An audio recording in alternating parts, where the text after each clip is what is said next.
right, you guys, what's going on? All right, happy New Year to everybody.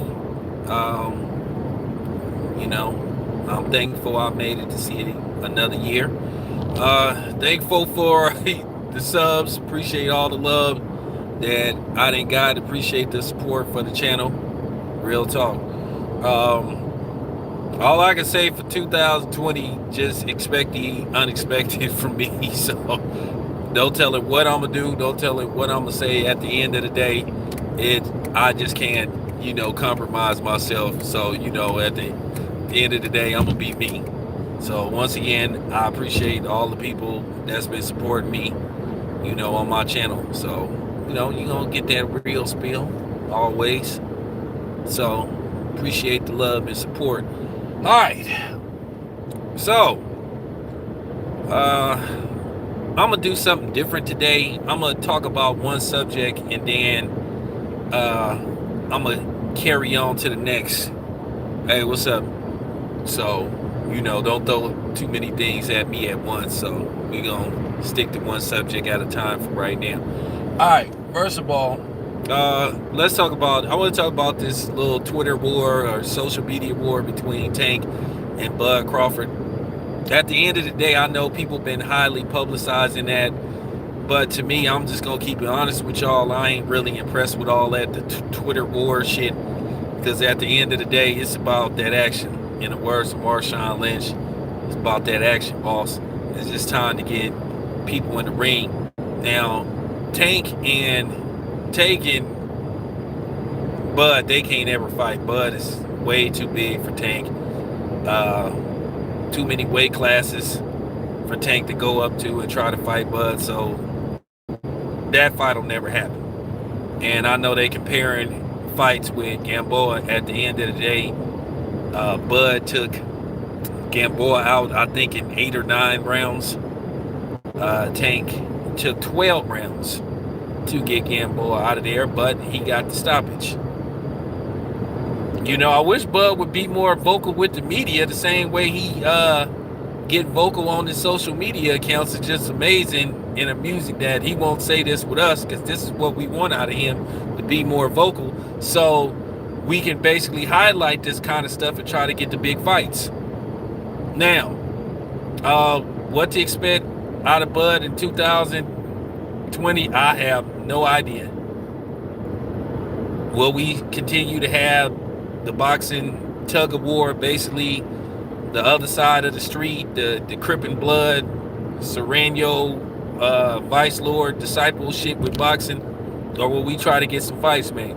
Now, I have been looking at a sneak preview with some of these documentaries. Well, they short little documentary docu films on Wilder versus Fury 2 coming February the 22nd. More than likely, I will be in attendance at that fight. I'm already making arrangements. As far as the ticket sales go, I wouldn't really panic about the ticket sales. I really don't want to get into deep detail what I suspect happened, why those ticket prices are so high, because you guys got to understand, every time you say something, people watch videos, they take it to heart, and they think you dissing them. Then they call people that know you, and then they call you, and or the promotional company call you or text you and say, hey man, what's up with this video? So at the end of the day, it kind of get on your nerve that you gotta walk on eggshells with some of the shit that you put in your video. So all I can say is, if you're looking to go to Wilder Fury, relax.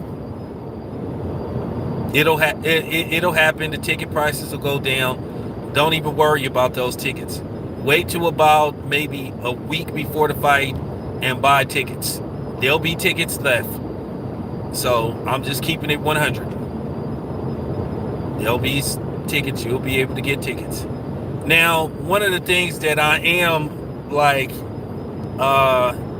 puzzled about is, well, they won't be a city tour. Basically, well, this is going on. Hey, basically, it's a fight February the 22nd. So see you there. That's pretty much what's going on. Okay. That's it. That's all. That's pretty much what's going on.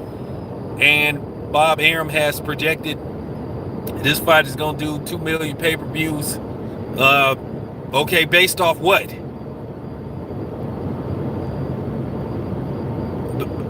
I'm serious. I'm not even trying to be funny. Based off what? Shit, I'm worried about if this fight gonna do 700,000, let alone 2 mil. I mean, where did those numbers come from?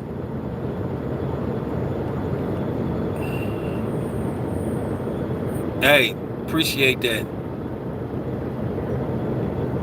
Yeah, appreciate that. Where did 2 million come from?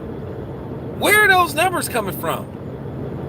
You can project all you want, but don't mean you're accurate. Don't mean you know what you're talking about. Can we at least agree upon that? Like I said, I'm worried about that fight doing 700K. They must finna do some serious advertising up to fight night. You just looking at what's going on, it's like, okay, why don't they have a city tour? This is supposed to be the rematch. This is supposed to be, as they say, the big one. Yeah, exactly. Yeah, exactly. Wilder versus Fury 2, this is supposed to be heavily advertised. Yeah, there you go. That's the problem. What fight? So once again, social media is gonna have to do the promotional company's job. It's it's really up to us to promote this fight. Like I said, I'll be there, more than likely. I mean, I was at the last fight, so why wouldn't I be at this one? So more than likely, I'll be at that fight. So I'll cover that fight. And like I said before, that's gonna be the last damn fight I'll cover because now I done had enough of this stuff now. So that's gonna be my last fight covering as media. I'm going back to just doing the YouTube stuff. I done got enough out of it. I done learned enough. Now it's just time to get back behind the scenes. Oh, okay, Ron. Well, you just make sure you find me. I'll drop my location. More than likely, I'll be there Wednesday. So I'll be there Wednesday, seeing what's going on, covering the media day and all that kind of stuff. So but I'll be there.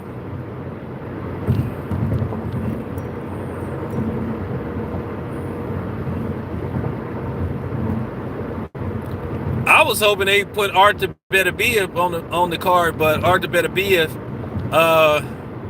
won't be on that card, and Artur Beterbiev might be giving up the IBF belt because Top Rank lost a purse bid to Rock Nation. So now it's looking like Beterbiev might have to go fight in China, and I don't think he wants to fight out there. Which I don't understand how they lost a purse bid, but hey, who am I?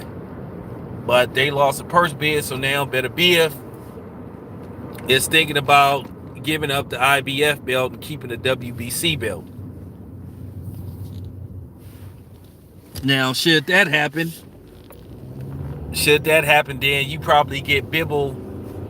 Bibble probably get the fight for it, or you may see Canelo resurface.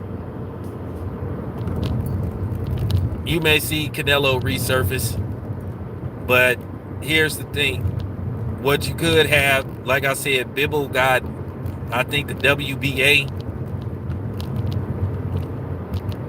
Bibble may fight the dude, may fight for the vacant, may get the fight for the vacant WBO, the belt that Canelo left behind. And then if Beterbiev gives up the IBF, they'll find two people. They'll find somebody to fight for that belt. But hopefully Beterbiev don't give up the belt. Hopefully something get worked out. Because if Matchroom get the belts, then you're gonna have the same shit. Then again, you might not. Because they've been able to do business with Top Rank. They just seem to have a hard time doing business with the other side of the street. It just seemed like no fights can get made.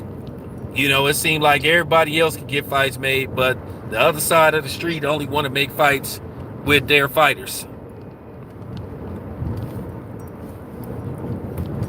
And if people don't see what's going on, then I don't know what to tell you. And it's kind of nerve-wracking.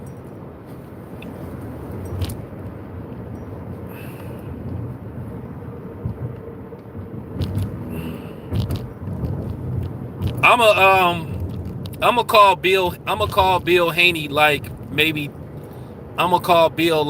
tomorrow, or well, it already is tomorrow. I'll call Bill Haney like I'll probably call Bill Haney maybe later on today. I got his number. I'll text him and see is he available for an interview and see what's up. I already didn't talk to Kenny Porter. I didn't talk to a couple of other people. I'm gonna see can I get an interview with the Floreses again. So,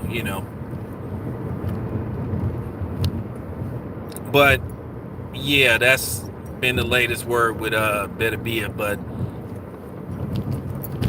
as I said before, I just want 2020 for us to get the fights that the fans want. And you know what I'm saying? Because at the end of the day, you got to start holding everybody accountable, man. Top Rank, they have a Twitter account. The PBC has a Twitter account. If you go to the PBC website, they have all the high ranking, the hierarchies. Hit them up. Hit their social media accounts. Hit Top Rank. Hit Bob Aaron. They all have social media accounts. Say, hey Bob, by September, we want big fights. Make Bud versus Sean Porter. Make Bud versus Danny Garcia. But I promise you guys, Danny Garcia is pump faking. Now, if he proves me wrong, I'll give him credit somewhat. Because as I said before, Danny Garcia has had ample opportunity to fight Bud. And like I said before, that call out was fake as fuck. My thing is, you always hear a lot of these dudes on the other side of the street talking about send them an offer. Well, why don't they send somebody an offer? That's what I don't understand. They supposed to got all this money. These fighters is touching millions like they say they is. Oh man, I'm touching millions. Okay, well cool. Well, why don't you make an offer? You say you your own promoter. Why Danny Garcia need Al Heyman? He said he don't got a boss. They always pull this shit. They'll say, hey, I'm my own promoter. Then when somebody say, hey, man, there's an offer. Oh, well, you need to talk to Al Heyman. So these guys always tell on themselves. And then you get these dudes that make these videos basically just one-sided. Because like I said before, at the end of the day, if Bud would be more vocal, he could get bigger fights. At the end of the day, none of these dudes know how to do what Floyd Mayweather did, which is promote themselves. Whether you make people like you or love you, whatever the case may be, none of these dudes have the panache that Floyd Mayweather had. That's just fact. None of these cats got it. Errol Spence don't got it. Bud don't got it.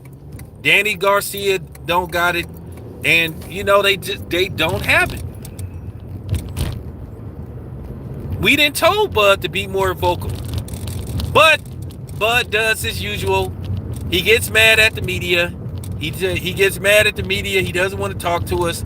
And then when it happens, then here he come. oh man, well, people take my words and twist it, and this is the problem that I have. Bud, how the fuck we twist your words when you don't fucking talk to us?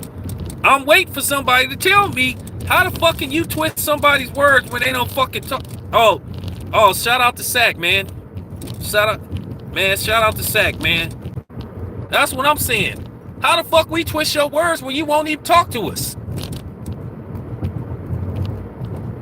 Like I said, y'all, I don't have no ill will towards Bud, but at the same time, I'm gonna call a spade, and I'm gonna circle a circle. Bud can't have it both.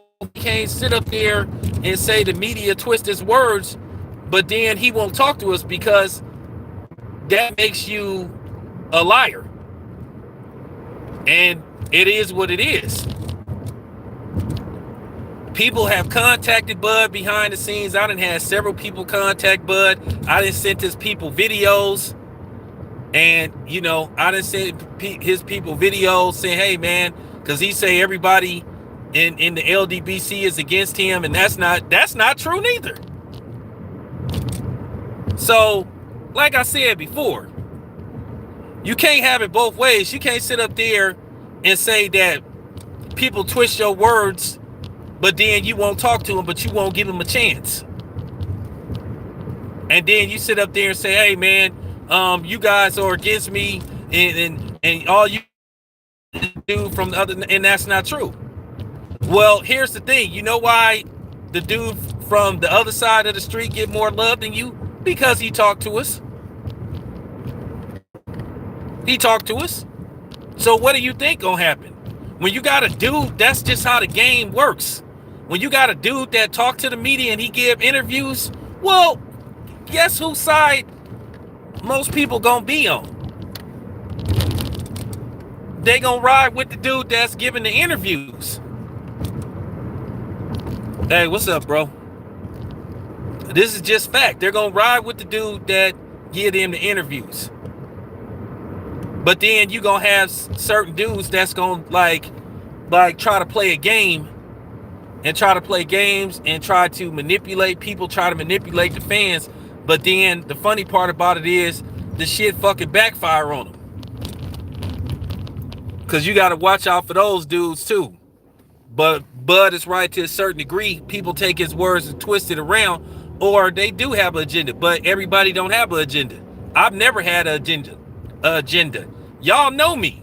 Y'all, for the people that have been on my channel ever since I started covering boxing, y'all know. Even when I do my interviews, I don't ask nobody. Like I said, man, I don't care about who you dating and y'all seen me. Every question I ask a dude is boxing related. If they tell me some other shit, then they tell me. I don't ask no dude, hey man, who you dating? Hey man, who you dating? I heard, so what's the deal? You know why? I don't give a fuck about that shit. I don't give a fuck who dude dating. I don't give, for real. I could give a damn about what you doing when you ain't boxing. All I want to know is, who do you want to fight? When is your next fight? What did you think of your performance? And what did you think of a possible future opponent's performance in his last fight?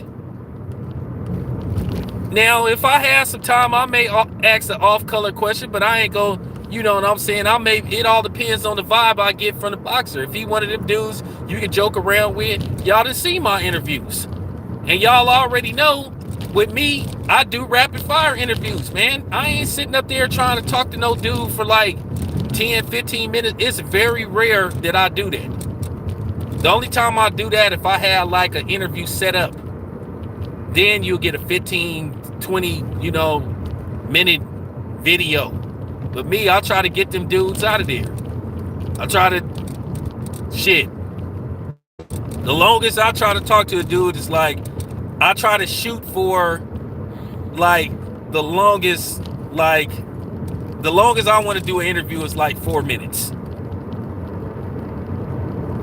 Because one thing about me, y'all know when I cover these fights, I'll be bouncing around, because if I spend like 10 minutes talking to this dude, I may be missing the opportunity to interview another dude. So that's why I just be bouncing around. So Real talk. And it's gonna stay that way. Yeah, Happy New Year, man.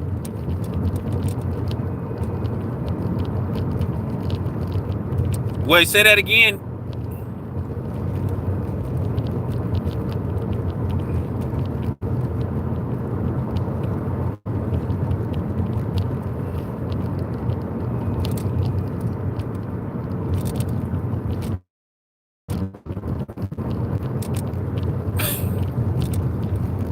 Yeah, but I'm kind of laughing at I kind of been laughing at Tyson Fury, some of his words, because Tyson over with. It sound good talking about he can't wait to feel Deontay Wilder's power. Okay, Tyson, your ass got put to sleep and Jack Reese woke your ass up. Just stop it, bro. Just stop it. It sound good. I know you trying to sit talking about you can't wait to taste Deontay Wilder. Oh, you gonna taste it all right. You make one mistake, you gonna taste it. See, this particular fight, you not gonna have Jack Reese to give you a slow 10 count, like let you get up, shake you, give you so you know what I'm saying? I'm still trying to figure out why did Jack Reese pull the trigger for Tyson Fury like he did with Gamboa. As soon as Gamboa hit the ground in the 12th round, he waved off the fight. He should have did the same thing with Tyson Fury. We wouldn't even be going through this shit again. That's what he should have did. He should have just,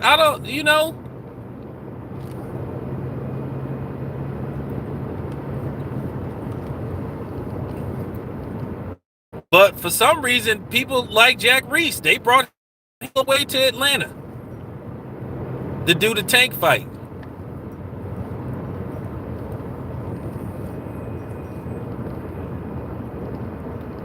You know what's so funny about Maurice Hooker?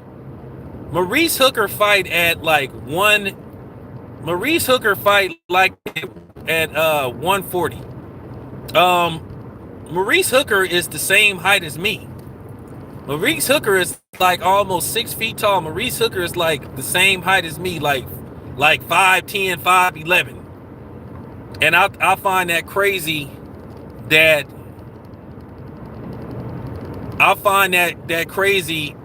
he fighting at 140. Because to be honest with you, Maurice Hooker should be automatically fighting at 147, maybe even 154. Because when you that tall, because the taller you are, you supposed to and weighed 140 pounds. So it just works. Homeboy really should be fighting at the very least 154. And he's 5'11" fighting at 140. But yeah, I think Kenny Bayless is gonna get that assignment. Yeah, I'm in hope. I already just said what I had to say. About you know what I'm saying, about Robert Easter Jr. The other is missing something. It's a missing ingredient. Every fighter either have the main ingredient or they missing it. It is just something about Robert Easter Jr. Robert Easter Jr., he just seemed to have trouble in most of his fights, like closing the show. He has what you would call, he has dry spots where he's inactive in rounds and he don't do nothing. He keep a fight close when it don't have to be close. And you look at Robert Easter Jr., that's another dude. Robert Easter Jr. is probably 6 feet tall. And once again, he fighting at 140. So you have to ask yourself, that's another thing. Why are these dudes that tall fighting at those lower weight classes? And Jamal James is like 6'2", and he fighting at 147. Jamal James should be fighting at 154, 160, but he fight at 150. He fight at 147.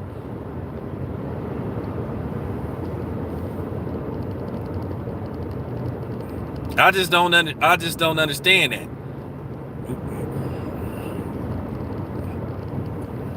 Yeah, that's true too. That's true too. When you go up to those higher weight classes, you kind of got to be able to bang a little bit. But he might. We don't know what type of he got because he's fighting at the weight class that he's fighting at. So we need to see what he can do. I think Robert Easter Jr. should consider moving up. I think he should. I think he could, because Jose Ramirez, depending on what happened with Victor Postol, he may move up to 147. But at the end of the day, I really don't want to see a fight with Jose Ramirez and Bud Crawford, because at the end of the day, you have people that's going to just anything Bud do no matter what.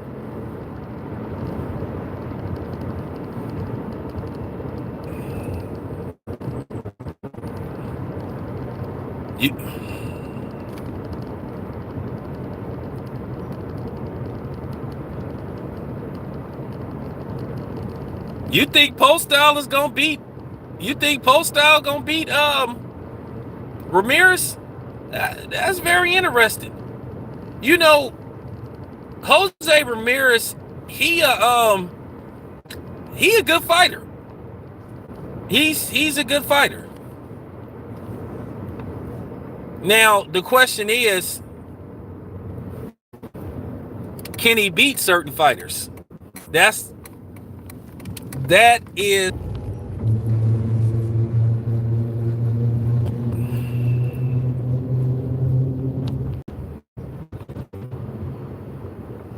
Yeah, he got stamina. I mean, let's face the fact, Ramirez ain't the most defensively sound fighter. That's absolutely true. Because he got cracked. I done seen him get cracked in a few of his fights. So he ain't the most defensively sound fighter. He got good stamina and he got a lot of heart. I don't think that heart is gonna help him against Bud. I think if he fights Bud, especially his first fight at welterweight, he's gonna get the living shit beat out of him. He gonna get stopped. He gonna get stopped within 6 rounds. And what's happening is you're gonna have the people that hate Bud Crawford no matter what, they're gonna totally discredit him. So it's better for him to try to get some of those dudes on the other side, the opposite side, you know what I'm saying, 4th and Broadway, in the ring with him. But at the end of the day, those dudes on the other side of the street, they be pump faking too. Like I said before, everybody keep talking about they waiting on Bob. Well, how about they call Bob? Like that movie, What About Bob? How about you? And say, Bob, what's cracking? What's bracking? What's macking? Let's get this shit going. Let's set up a date. Let's do this. Take a pick. Madison Square Garden, MGM Grand, Staples Center. Take your pick. Let's get going, man. Let's get this fight going, man. But I'm telling you right now, this is my word. Should Danny Garcia be successful versus Ivan Ratnik, I want to see him flat out say, I want Bud Crawford. And if he don't call Bud Crawford out, I'm going to destroy Danny Garcia in the video. When I say I'm going to destroy Danny Garcia, I'm going to destroy Danny Garcia. Because trust me, I want that fight to get made. Now, I'm going to say this and I'm going to make this very clear. I like Danny Garcia. But I know Danny Garcia be pump faking. Because I'm telling you, mark my words. Say I ducked you, send me a contract. Or he should say, hey, Bud, I'm going to call Bob Arum on Monday. and we gonna try to set it up. I'm telling you, I'm gonna destroy Danny Garcia. When I say I'm gonna destroy him, I'm not gonna have no. When I say I ain't gonna have no mercy on Danny Garcia, if he don't call somebody out or act like you want to fight somebody when you already got another fight already made. He waited until the fight with that dude was already signed, sealed, booked. Then he gonna say, "Oh, you tell Bob Arum to send Al Heyman a real offer." But first you said there wasn't no offer. When you say a real offer, that means there was a formal offer, but you turned it down. So once again,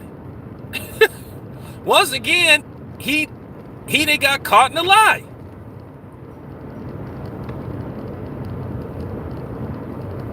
And the problem that I have, his dad that said all that shit. This dude the dude talked about he on some Pablo Escobar shit.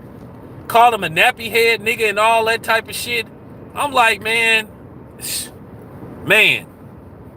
I know Angel can't get in the ring, but I want Bud to take that out on Danny Garcia. And like I said, he better Bud Crawford.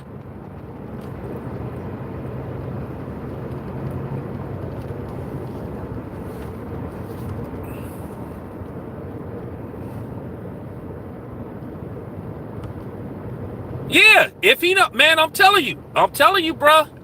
He better. We all gonna be listening. I want him to say, "Hey, Bud Crawford, I want you next. Errol Spence is out of commission, or we gonna call Bud Crawford. Because if he don't, I'm gonna destroy his ass."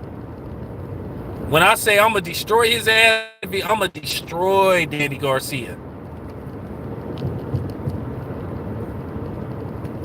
As far as Sean Porter go, well, shit.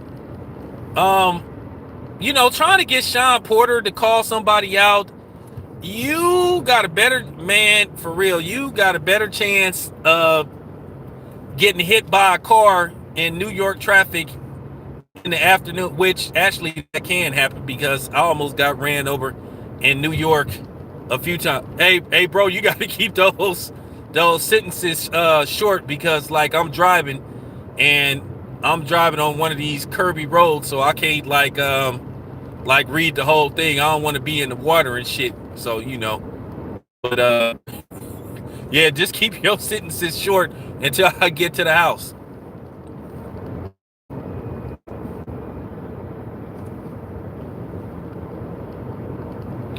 See, here's the thing that be pissing me off. Like, okay, they don't be wanting you to ask them kind of questions and shit. You go to those media days, and when you see them, you can't even ask them those type of questions, because if you ask them type of questions, they try to get you banned and all that type of shit. But here's the thing, though. If they come to the fight, yeah, see, here's the thing, though. This is just real talk, you guys. I get better interviews when I don't have credentials, because then you really could ask better questions. Because when you be in the media rooms, they be having people that kind of like walk by you and shit. Or you gotta watch out for Kelly and some of her people, because they'll walk by you and make sure you asking certain type of questions.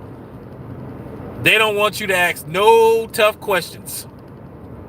So that's why sometimes when you ask certain type of questions, it's better to come there without credentials. I'm established enough. These dudes know me. I don't need no damn credentials. So I may go to that fight without credentials. I know where all the fighters be at. I know where to go to get interviews. So if Danny Garcia and his daddy show up, yeah, I am gonna ask him about that shit. I'm gonna ask him about the nappy head, cause he found that funny too. He was like, "Oh, I'm not a racist because I didn't banged black chicks before." So what? Thomas Jefferson used to bang black chicks. He was a fucking slave owner. So what do that mean?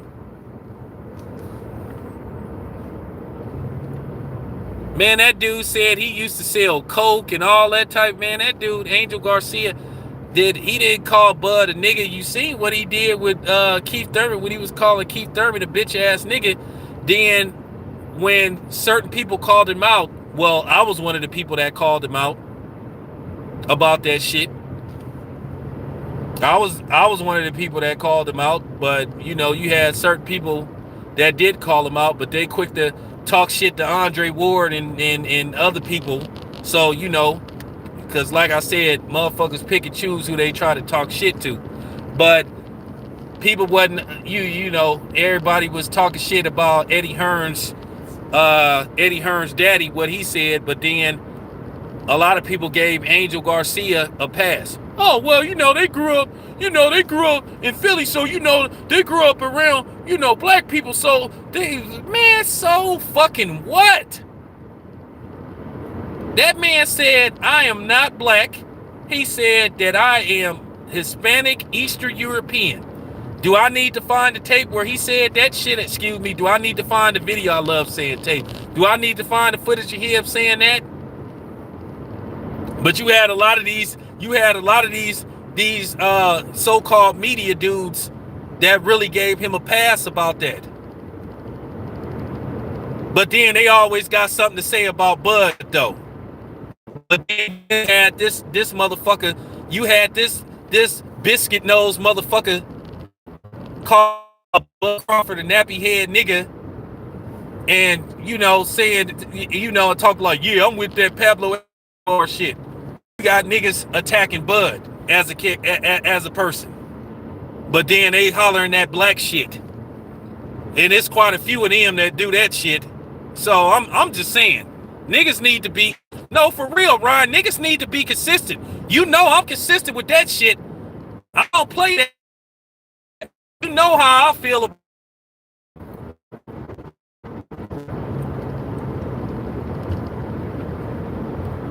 that's real. Oh man, they grew up in Philly, so you know they grew up kind of around black people. Then they'll say, well, you know, they got a couple of black people in their camp. Man, what fucking racists haven't had black people work for them? What the fuck do that mean? I mean, these dudes, I love people that defend Angel Garcia. It's the same Negroes that think Eminem is the greatest rapper of all time. The same niggas that was siding with Eminem when the Nick Cannon shit jumped off. Man, Nick Cannon all day, man. For real.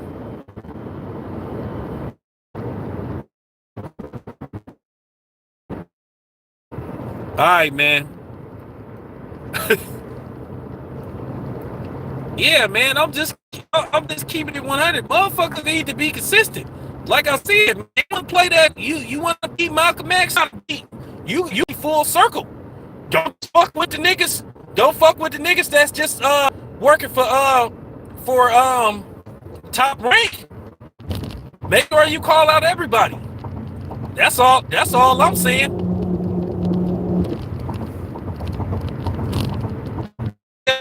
Angel just said little slick shit about black people a few times. But when I saw the video of him, like Angel Garcia, I would leave that alone. I would leave that shit alone about threatening Bud, though.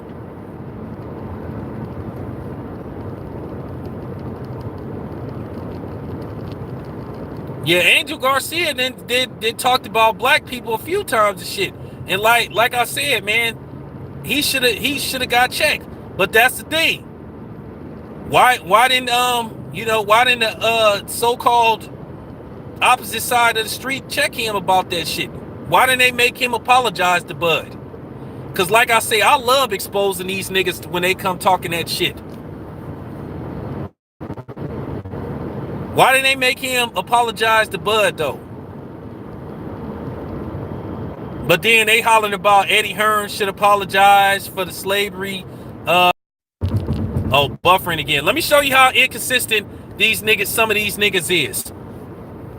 Real talk. How many niggas you heard talking about, yeah, man, Eddie Hearn need to apologize for what his daddy said.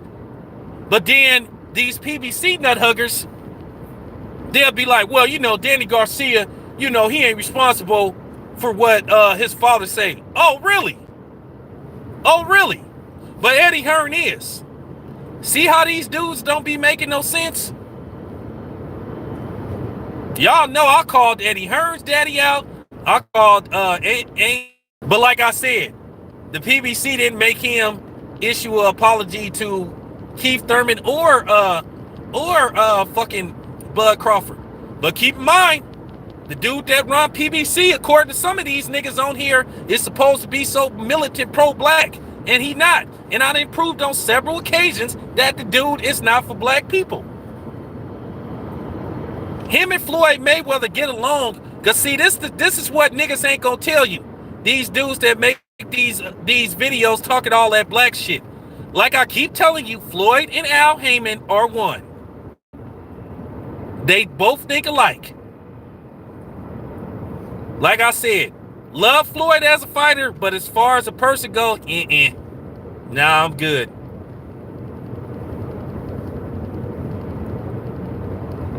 Mr. All Lives Matter, Mr. Oh man, I've been to Donald Sterling's house. I've been to Donald Sterling's house. He cool. Oh yeah, I'm going to the inaugural ceremony for Donald Trump, even though it's been proven that Donald Trump got a history of saying all kind of racist shit about black people. Oh, well, if you do what the police say, then you might not get shot.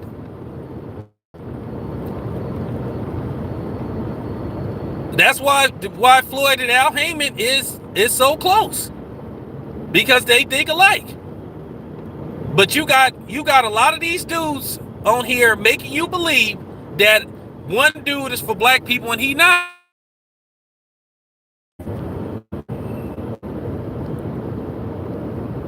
What?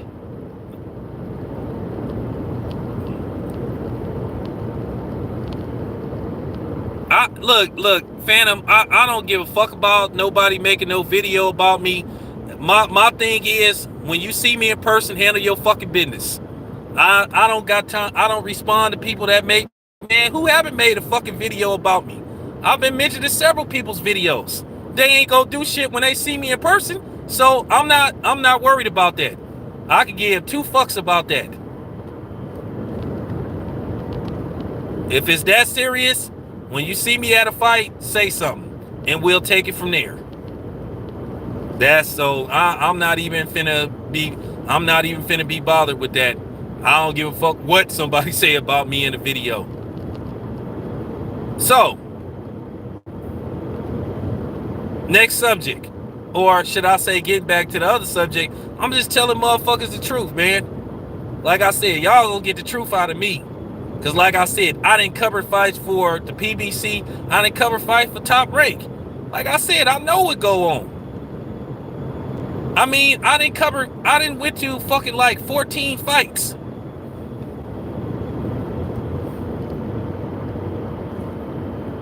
I didn't cover like fucking 14 fights. And trust me, I done learned a lot. So I know what go on. They have, for real.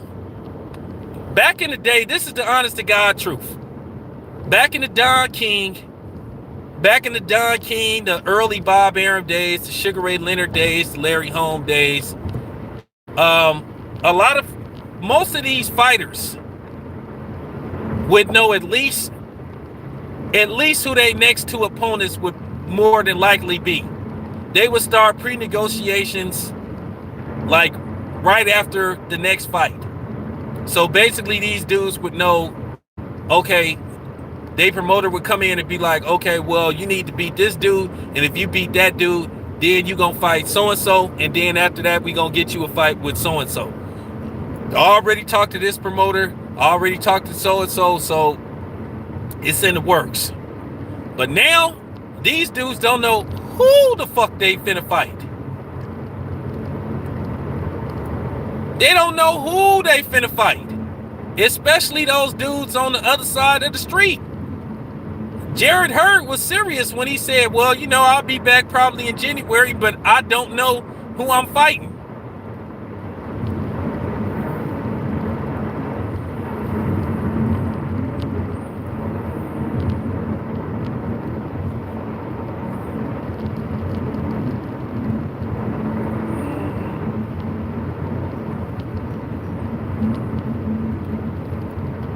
What video was hella funny?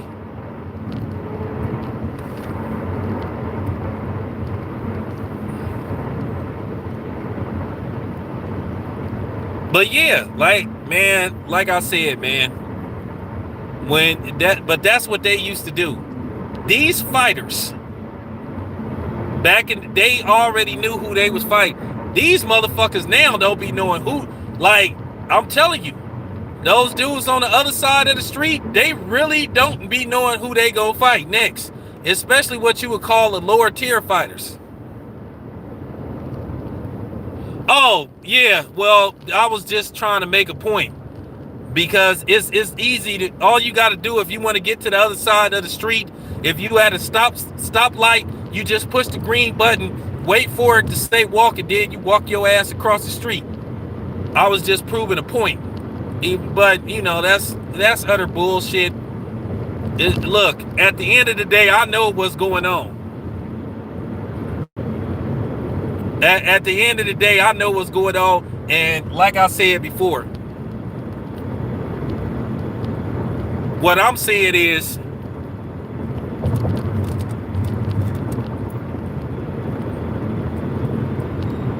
I'm just saying it's easy to cross the street. Like I said, you wait for the sign that say walk, and for the little man to say walk, you walk across the street. When it's red, you stop. It ain't that damn hard to walk on the other side of the street, shit, for real. But at the end of the day, I know I'm just telling you, they run a game on y'all. Y'all just don't want to hear. Some of y'all just don't want to accept the truth. But I'm just trying to tell you, some of them lower tier PBC dudes don't know who the hell they fighting until like maybe a month ahead of time. Basically, what they do is they tell them to start. They go to the gym and they start training. Then they say, "Hey man, you got a date." I'm telling you, that's what's going on. They don't do things the traditional way. Like I said, Larry Holmes and them used to know who their next two fights was. It was like having a schedule. These exclusive TV or streaming deals to where, oh, I got to get this, I got to get that. So that's why we at square one, versus square root B. That's why we where we at now.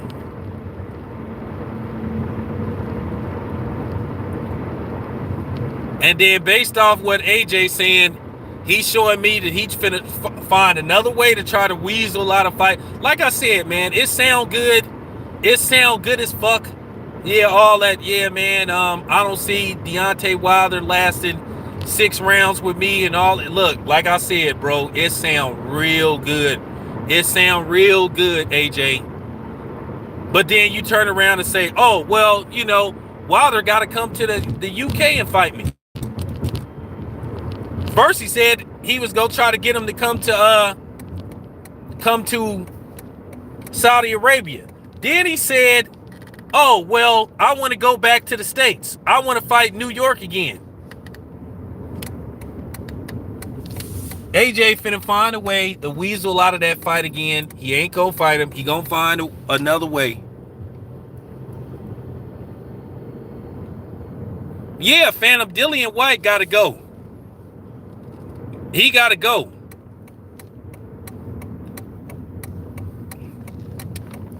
He got to go. Hopefully that is the next fight for Wilder. But I got a feeling that they're going to throw some kind of obstacle in the way that's going to keep either...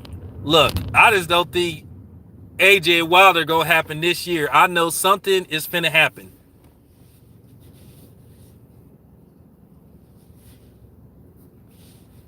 Well, let Wilder get a chance to stretch him.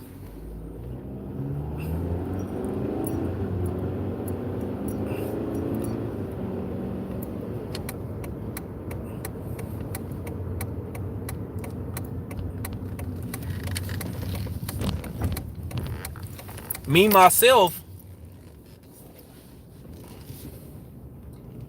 me myself, I want AJ and Wilder to be next, but I'm not gonna hold my breath. I know that's not gonna happen.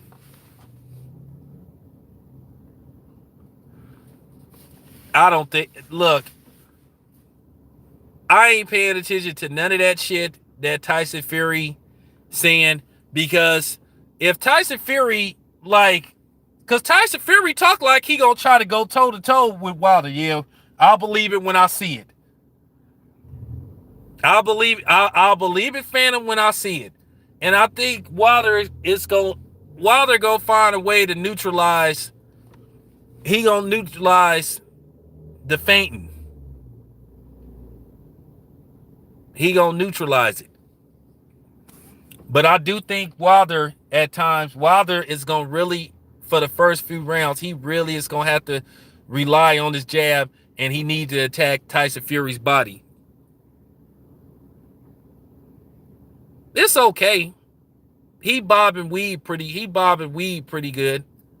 But he don't have like Muhammad Ali footwork.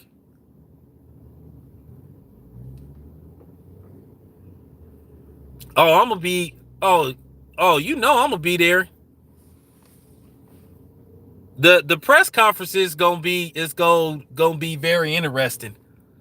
Hopefully we have another classic Radio Raheem moment with Deontay Wilder. Hopefully Radio Raheem say something to completely play his Phantom. He has to attack the body. You already know the mistake he made.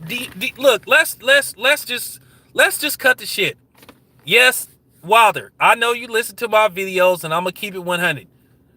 You got predictable after the 5th round, going into the 6th.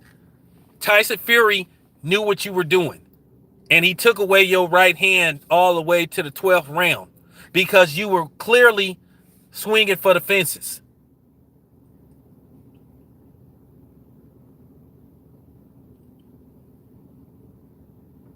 Yep. Well, I mean, we got to be honest. He started swinging for the fences. I mean, goddamn, Phantom, you saw them fucking punches coming a mile away. You already, okay, he wasn't being patient.